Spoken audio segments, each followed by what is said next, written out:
Hi, welcome. Enjoy the content, subscribe, and turn on notifications. Michael Torres always believed that a life shared by two people was built on small gestures.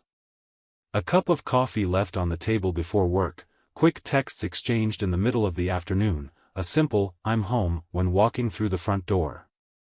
To him, those details were the invisible glue that held a marriage together. So when he woke up that Saturday morning to his phone vibrating insistently on the nightstand, he never imagined that one careless digital slip-up by his wife would completely change the course of his life. It was almost 3 in the morning. Michael turned over, half asleep, and picked up the phone, expecting some work emergency. But the name that lit up the screen made his heart race: Vanessa. His wife. Who was right there beside him, sleeping peacefully under the same blanket. The message was short, but devastating: "Good night, love. Can't wait to see you tomorrow." Michael blinked a few times, trying to process it. He reread the message. Then read it again. He slowly sat up in bed, feeling his blood run cold. If Vanessa was saying "good night" to someone, it definitely wasn't him. The tone was different, far too intimate, charged with an anticipation he hadn't seen directed toward himself in months. He turned to look at her. Vanessa was sleeping deeply, her face calm, her breathing slow and steady, completely unaware of the mistake she'd just made. Michael just sat there, motionless, watching.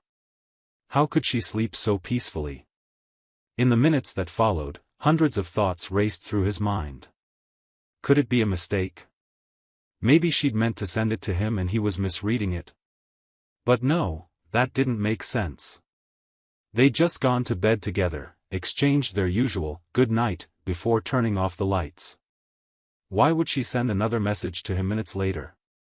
And more importantly, why use that tone? "Can't wait to see you tomorrow." See who? He was right there. He'd always been there. Michael felt his chest tighten, his throat go dry. It was that feeling like the ground was vanishing beneath his feet. He got up carefully so as not to wake her and walked to the living room. He sat on the couch, gripping his own phone tightly, staring at the glowing screen. He tried to find a logical explanation. Maybe it was a message to a friend? But what friend would get a "good night, love" at 3 in the morning? And that "can't wait to see you tomorrow" carried a weight, an intimacy that didn't belong in a friendship. Michael ran a hand over his face and took a deep breath. He wasn't the kind of man to ignore red flags. As a financial consultant, he was trained to spot inconsistencies, patterns that didn't add up. And this definitely didn't add up. He spent the rest of the night awake, mentally replaying the past few months. Vanessa had changed, yes. Little things that, on their own, seemed insignificant, but now started forming a troubling picture. She'd begun dressing up more, even for appointments she used to consider trivial. She spent more time on her phone, always keeping the screen face down. She'd made excuses to go out alone on Saturdays, claiming meetings with Vincent, her business partner in a new venture, a women's clothing boutique she'd been running for the past few months. Michael had always supported her. Always encouraged her. Never suspected a thing. And now he wondered if he'd been foolish or just too trusting. By the time the sun started to rise, Michael had already made a decision. He wasn't going to confront her yet. He wouldn't act on impulse. He needed concrete proof, absolute certainty before blowing everything up. But he also wasn't going to wait weeks or months gathering evidence. His nature couldn't tolerate living in uncertainty. If something was wrong, he needed to know, and fast. He returned to the bedroom and lay down next to Vanessa, pretending to sleep. When she woke up around 8, Michael was already wide awake, staring at the ceiling. "Good morning, love," she said, stretching and turning to face him. She smiled, relaxed, just like always. Michael forced a smile back. "Morning." Vanessa kissed his cheek and got up, heading straight to the bathroom. Michael heard the shower turn on. That's when he noticed it, her phone was on the nightstand, charging. She'd forgotten to take it with her. This was the opportunity he needed. He got up slowly, picked up the device. It wasn't locked. Vanessa always said they had no secrets between them. The irony now tasted bitter in his mouth. He unlocked the phone and went straight to her messages. He scrolled through the contact list, looking for anything suspicious. And then he saw it, an archived conversation. The name was just V. Michael's stomach turned. He tapped on it. What appeared on the screen confirmed his worst fears. Daily messages exchanged over months.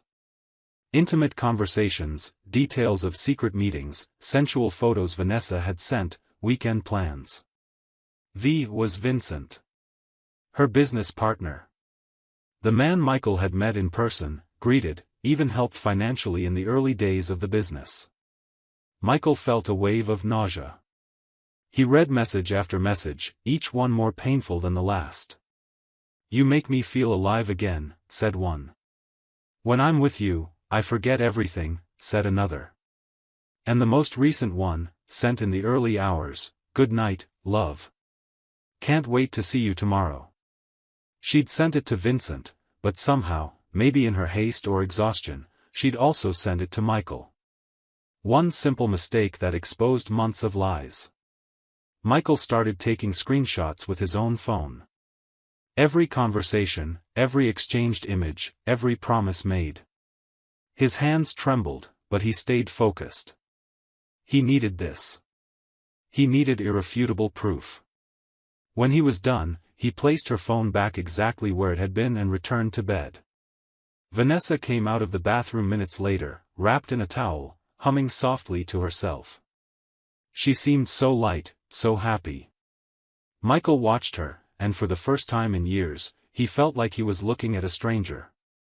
"Are you okay?" she asked, noticing he was staring. "You look weird." Michael forced another smile. "Just thinking about work. Nothing serious." She shrugged and started getting ready. As she applied lipstick, she casually said, "Oh, honey, I'm meeting Vincent this afternoon. We've got some boutique stuff to sort out. Might take a while, okay?" Michael pressed his lips together. "Sure. No problem." She smiled gratefully and kept putting on her makeup. Michael just watched, anger beginning to simmer inside him. When Vanessa left the house around 2 that afternoon, Michael waited exactly 5 minutes. Then he grabbed his car keys and followed her. He kept his distance, always a few blocks behind, careful not to be seen. Vanessa drove downtown to Portland and parked in front of a boutique hotel in the Pearl District. Michael parked across the street and watched. He saw her enter the lobby, adjusting her hair, glancing around as if checking whether anyone was watching. Minutes later, a tall man in a gray blazer and sunglasses walked into the hotel. It was Vincent. Michael recognized him immediately. Vincent looked around, took off his sunglasses, and went straight to Vanessa, who was waiting near the elevators. Michael watched as they kissed. It wasn't a quick, discreet kiss. It was long, passionate, the kind that made it clear this wasn't new or casual. They stepped into the elevator together, and the doors closed. Michael stayed in his car, gripping the steering wheel so hard his knuckles turned white. He took a deep breath. He wasn't going in there. He wasn't going to make a scene. That wasn't the kind of man he was. But he also wasn't going to let this go. He picked up his phone and called his lawyer. It didn't matter that it was Saturday. He'd pay whatever it took. The secretary answered, he explained it was an emergency, and minutes later, the lawyer called back. Michael told him everything and sent the screenshots he'd taken that morning. The lawyer listened in silence, then said firmly, "Michael, you've got everything you need. We'll file for divorce first thing Monday.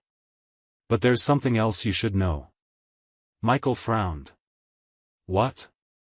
The lawyer continued, "You're one of the main investors in their boutique, right? That means you can pull your capital immediately if you believe there's been a breach of trust. And given that your wife is having an affair with her business partner, that certainly qualifies. Michael was silent for a few seconds, processing. He hadn't thought of that. The boutique had been Vanessa's idea, yes, but he'd provided most of the initial capital. They'd signed an investment agreement, not a marital partnership contract. That changed everything. "Are you saying I can withdraw my money?" he asked. "Exactly. And more.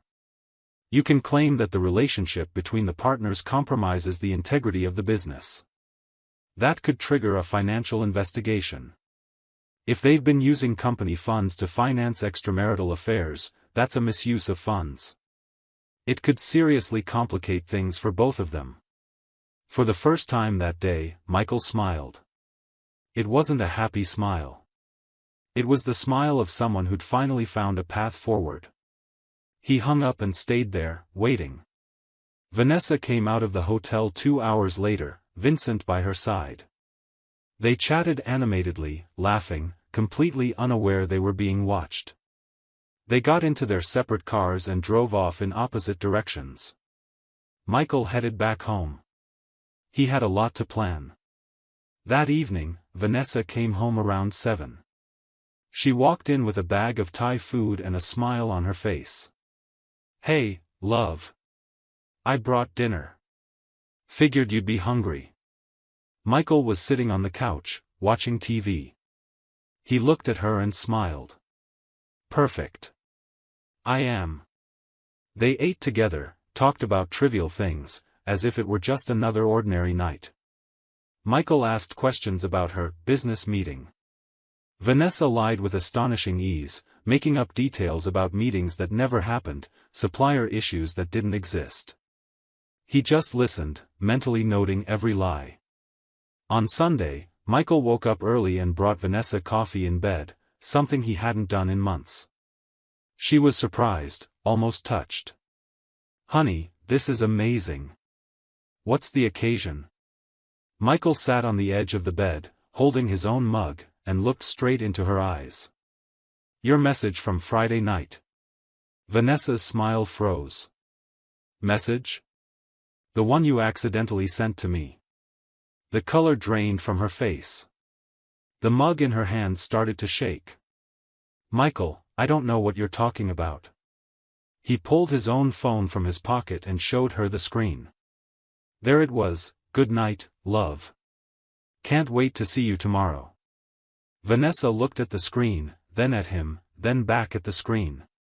She tried to speak, but no words came out.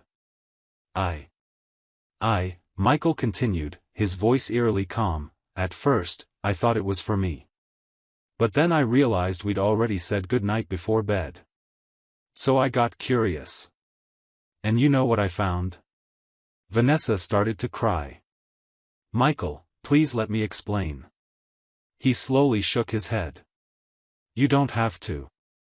I already know everything. Vincent. The hotel. Months of lies." The mug slipped from her hand, spilling hot coffee onto the white sheets. Vanessa didn't even notice. "How did you find out?" she asked, her voice barely a whisper. Michael stood up and walked to the window. "You left your phone on the nightstand. Unlocked. Remember how you always said we had no secrets?" He turned to face her. "Yeah. I believe that. You, apparently, didn't." Vanessa tried to move closer, but he raised his hand, stopping her. "No. Don't come near me." She collapsed into tears. "It was a mistake. I was confused. I don't even know how this happened. I still love you, Michael. You have to believe me." He laughed, but there was no humor in it. "You love me? Interesting. Because the messages I read didn't sound like someone who loves her husband. They sounded like someone who found something new and exciting that makes her feel alive again." Vanessa sobbed. "I can explain everything. Please, just give me a chance." Michael reached under his pillow, pulled out an envelope, and tossed it onto the bed. You don't need to explain. I understand perfectly. These are screenshots of every conversation between you and Vincent. Months of evidence. You two were very careless. Vanessa opened the envelope with trembling hands. She flipped through the printed pages, each one showing a conversation, a photo, a lie. When she finished, she was as pale as a ghost.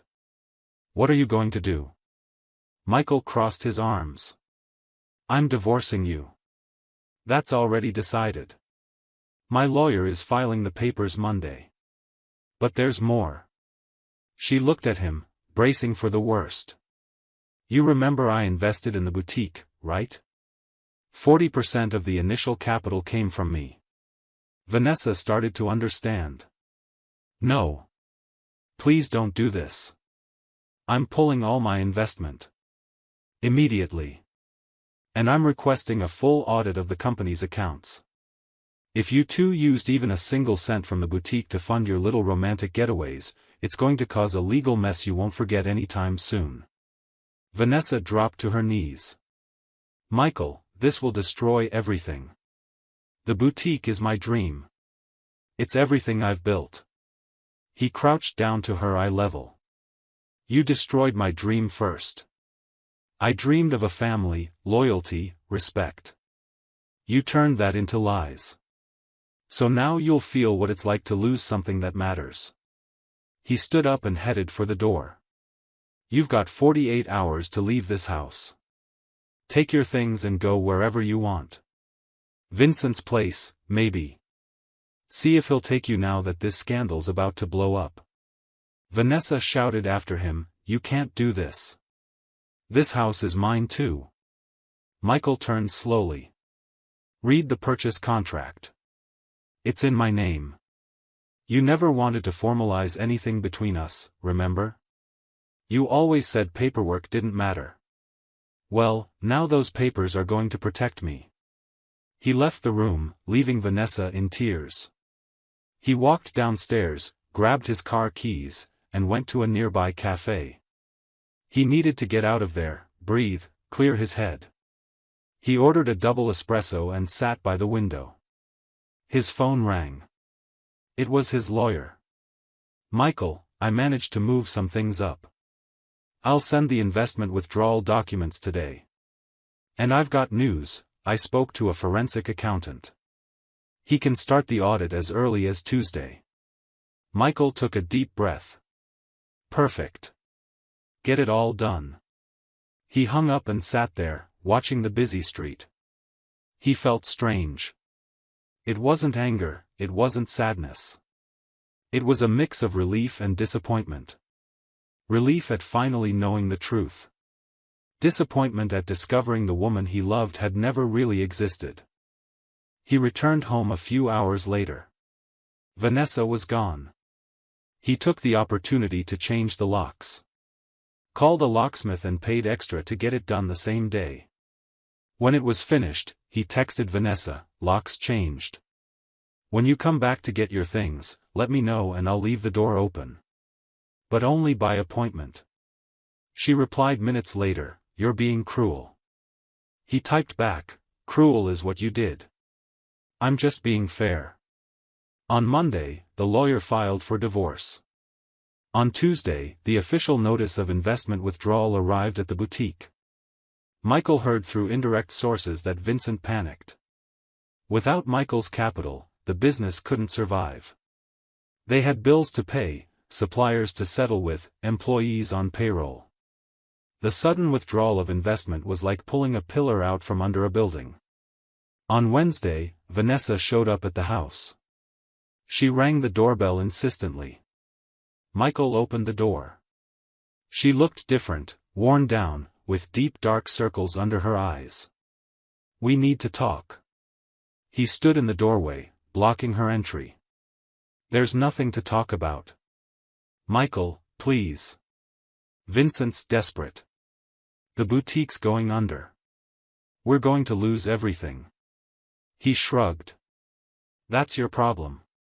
But you're destroying everything I built. Michael leaned closer to her. No, I built it. With my money. You just took advantage. And betrayed my trust in the process. Vanessa tried a different approach. Okay, I messed up. I admit it. But we don't have to end like this.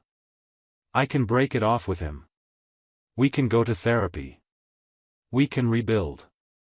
Michael shook his head. Vanessa, you don't get it.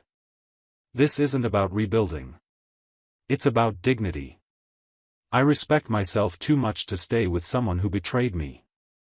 And you? Clearly, you didn't respect yourself enough to be loyal. He started closing the door. She stuck her foot in the way. What if I tell everyone you're being vindictive? That you're using money to destroy me? Michael smiled. Go ahead. I've got proof of everything. What do you have? Flimsy excuses and a documented affair. He removed her foot from the doorway and shut it. In the weeks that followed, the story started to spread. Portland wasn't that big, and the business community was even smaller. Soon everyone knew, Vanessa had cheated on her husband with her business partner, and Michael had responded by pulling his investment. Opinions were divided. Some thought Michael had been too harsh. Others applauded his decision. But one thing was certain, the boutique didn't survive. Without capital and with a damaged reputation, Vincent and Vanessa had to shut down in less than 2 months. Michael heard through a mutual friend that Vanessa and Vincent's relationship didn't last either. When financial and social pressure mounted, they started blaming each other. Vincent said Vanessa had been careless, that the mistaken message had ruined everything. Vanessa shot back that Vincent never had the courage to go public with their relationship, that he always wanted to keep it hidden. The passion that once seemed so strong crumbled under the weight of real consequences. One afternoon, 3 months after their confrontation, Michael was having lunch with a client at a restaurant. He saw Vanessa walk in. She looked different, thinner, weary. She was with a friend. Their eyes met for a second. Vanessa seemed like she wanted to approach, but Michael looked away and went back to his conversation with the client. There was nothing left to say. The divorce was finalized 4 months later. Michael kept the house, the investments, and a strange sense of hollow victory. Yes, he'd come out on top financially. Yes, he'd made his point. But it still hurt. There were still nights when he'd wake up and, for a split second, expect to find Vanessa beside him. There were still moments when he'd reach for his phone to send her a silly message before remembering it was all over. But slowly, Michael began to rebuild. He focused on work, reconnected with friends he'd neglected, started therapy. He learned that betrayal wasn't about him not being enough. It was about choices Vanessa made, decisions she took, values she lacked. And most of all, he learned that valuing yourself isn't cruelty, it's a necessity. A year later, on a Saturday morning, ironically, a Saturday, Michael woke up alone, but at peace. He made coffee, sat on the porch, and realized he no longer felt anger. The sharp pain was gone.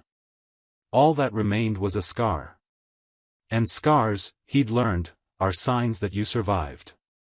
He checked his phone and saw a notification. It was a message from Julie, an acquaintance who worked in the same building. It simply read, "Good morning. Want to grab coffee today?" Michael smiled. It wasn't a sad smile. It was genuine. He typed back, "Sure. What time?" As he waited for her reply, he looked out the window and thought, life goes on. And sometimes, endings that seem destructive are just new beginnings in disguise. Months passed, and Michael built an entirely new routine. Julie became part of it. It wasn't a rushed romance, it grew slowly, with respect and transparency. She knew the whole story. Michael hadn't hidden anything. And she, in turn, carried her own scars. That brought them together in a way Michael never imagined possible. As for Vanessa, Michael heard through others that she'd left Portland. She moved to Seattle, started fresh in a new job, far from judgmental stares and whispered comments. Vincent left town too. The dream of the boutique became nothing more than a bitter memory. And so, each went their own way. Michael with the lesson that trust, once broken, can't be glued back together. Vanessa with the weight of understanding that actions have consequences. And Vincent learning that complicity in betrayal never ends well for anyone. That mistaken message sent in the early hours of that Saturday morning changed everything. But it didn't destroy Michael. It revealed him. It revealed his strength, his ability to protect himself, his dignity. And in the end, he realized the greatest gift Vanessa had given him, unintentionally, was the truth. Because living in a lie would have been far worse than facing the pain of discovery. And Michael Torres, a man who always believed in small gestures, learned that the greatest act of self-love is knowing when to walk away. Thank you for watching the video. If you enjoyed it, don't forget to subscribe to the channel and turn on notifications so you won't miss any updates. See you next time.